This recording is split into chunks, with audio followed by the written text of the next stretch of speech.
Welcome to This Explainer. Today, we're diving straight into what is arguably the most unprecedented puzzle in sports right now, predicting the winner of the massively expanded 2026 World Cup. We are looking at a tournament unlike anything we've ever seen in history, and figuring out who's actually going to lift that trophy is more complex than ever. So how exactly do you predict a tournament of this scale? We're going to tackle this massive question by contrasting three totally distinct methods. First, we'll look at the pure human intuition of top sports journalists.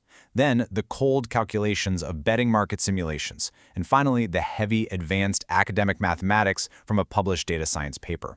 Which method is really best equipped to foresee the future? Here's our roadmap for This Explainer. 1. Predicting the biggest World Cup. 2. The experts' gut feelings. 3. The betting market simulations. 4. The academic math model. 5. Surprises and golden boots. And finally, 6. The final consensus.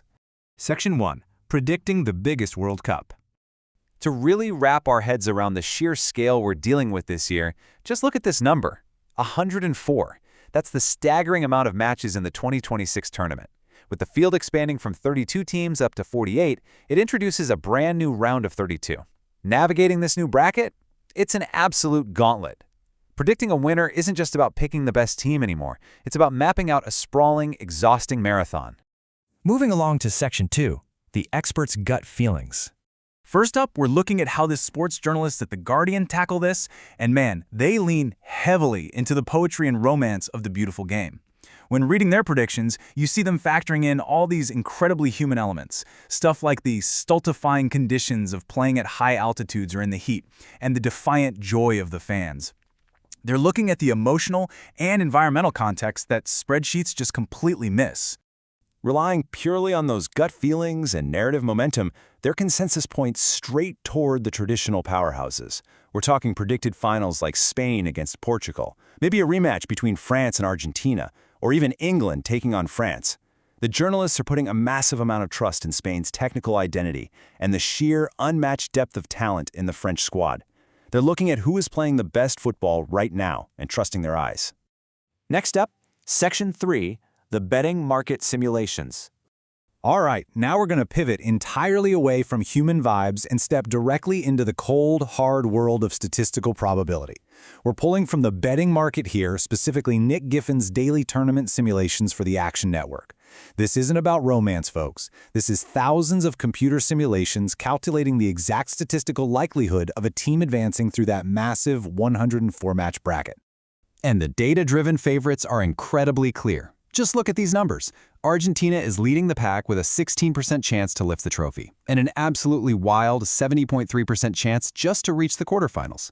France and Brazil are trailing right behind them at around 11 and 10%, while Germany sits further back at 5.1%. These simulations don't care about storylines, they just crunch past performance metrics and bracket paths to give us these exact probabilities. Section 4, the academic math model. Now for the intellectual peak of our explainer. An archive paper by Mina Rezai and S. Yasser Samadi. But before we get into their actual formula, we absolutely have to talk about the ELO rating. This is basically the foundational mathematical measure of a national team's relative strength. Originally designed for chess, it works beautifully in football. If a lower-ranked team pulls off an upset against a higher-ranked team, they gain way more points than if they just beat someone they were already supposed to beat. It's a constantly self-correcting measure of strength. Most models just use a team's current ELO rating and call it a day, but these researchers demystify prediction by arguing that a team's history and momentum matter just as much. Think about it. Two teams might have the exact same rating today, but what if one is surging and the other is totally crashing? To fix this, they use a technique called sufficient dimension reduction, or SDR, to actually isolate that momentum. Then, they feed those simplified momentum scores into a Poisson double regression model, which calculates the most likely number of goals each team will score. It's incredibly rigorous.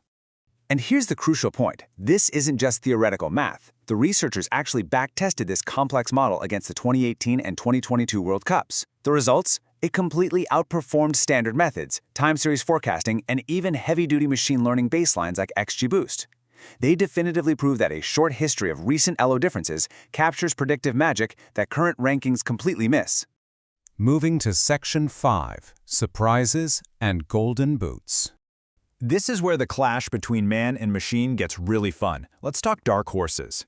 The Guardian journalists love romanticizing teams like Ecuador for their impenetrable defense, and they're all about Norway's sheer attacking talent. But the statistical reality from the betting simulations pours absolute cold water on those dreams.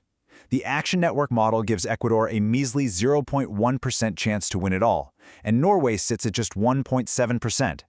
The math simply does not support the human hype for deep underdog runs here. But hey, even with all this heavy math governing the teams, there's always room for individual brilliance. When predicting the Golden Boot in breakout stars, human experts are obviously flagging established superstars like France's Kylian Mbappé and England's Harry Kane. But they're also keeping a very close eye on the youth, like Mexico's 17-year-old phenom Gilberto Mora or Ivory Coast's Yan Diomande, expecting them to step up, steal the show, and maybe just defy the algorithms. Finally, Section 6, the final consensus. So, bringing it all together, what actually happens when we synthesize the poetic journalists, the thousands of betting simulations, and the academic statisticians? Amazingly, across all three methodologies, the data and the gut feelings align perfectly on the Titans. Argentina, France, and Brazil are universally recognized as the teams poised to dominate. Whether you look at the romance of the narrative, the daily simulation outputs, or the Poisson regression models, those three stand head and shoulders above the rest of the 48-team field. What we've really learned here is that the betting simulations and the academic models give us a highly accurate, deeply researched roadmap of probabilities. They show us the safest, most logical paths. But the human experts remind us of the intangibles. Ultimately, the World Cup is played on brass, in the blazing heat, under immense, suffocating pressure, not on a spreadsheet. As we look toward the grueling 104 matches of the 2026 World Cup, I'm going to leave you with this thought to ponder. We literally have the most advanced predictive models in history right at our fingertips. But when the pressure is on in the 90th minute of the final, will the numbers hold true? Or will a single, totally unpredictable moment of magic rewrite the math entirely? Thanks for joining me on this explainer, and enjoy the tournament.